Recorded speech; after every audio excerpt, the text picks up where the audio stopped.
मैं और वो एक दूसरे से बहुत मोहब्बत करते थे, लेकिन फिर मोहब्बत तो वो होती है जो लाहासिल रह जाए। वो पाकिस्तानी है मगर यूरोप में रहती है।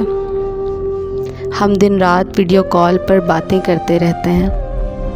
मैं उससे बेइंतहा मोहब्बत करता हूँ, वो भी मुझसे मोहब्बत के दावे करती है। 5 महीने पहले उसने मुझे कहा कि उसका पाकिस्तान आना बहुत मुश्किल है क्योंकि उसकी पढ़ाई चल रही है। तो मैं उससे मिलने यूरोप चला गया। यूरोप पहुंचने की खबर मैंने उसे नहीं दी क्योंकि मैं उसे सरप्राइज़ करना चाहता था। लेकिन जब मैं उसके बताए हुए एड्रेस पर पहुंचा तो वो वहाँ पर नहीं रहती थी। मैंने उसे कॉल की और दोबारा उसका एड्रेस पूछा तो उसने फिर से अपना वही गलत एड्रेस बताया। मैं बिल्कुल चुप हो गया और उसे कुछ नहीं कहा। तब हमारे रिलेशनशिप को 2 साल गुजर चुके थे और हमारी सारी चैट व्हाट्सएप पर पड़ी थी। मैं सारी पुरानी चैट पढ़ने लगा और ये नोट करने लगा कि उसने बार बार बहुत सी जगहों का नाम लिया और ऐसे में 3 दिनों के बाद मैंने उसका सही एड्रेस ढूंढ लिया और मैं वहाँ पहुँच गया।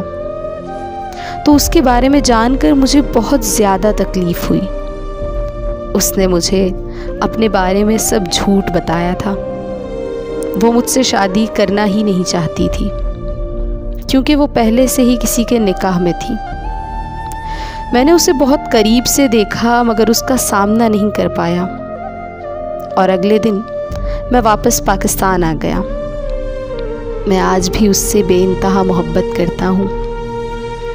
वो आज भी मुझसे हर बात पर झूठ बोलती है और मैंने कभी उसे ये महसूस नहीं होने दिया कि मैं सच जानता हूँ, क्योंकि अगर मैंने उसे ये बता दिया तो मुझसे बात करना बंद कर देगी।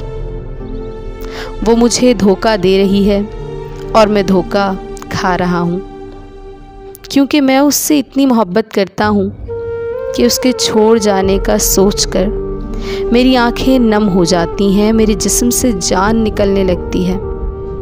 सच तो ये है कि शायद अब वो नहीं बल्कि मैं खुद ही खुद को धोखा दे रहा हूँ।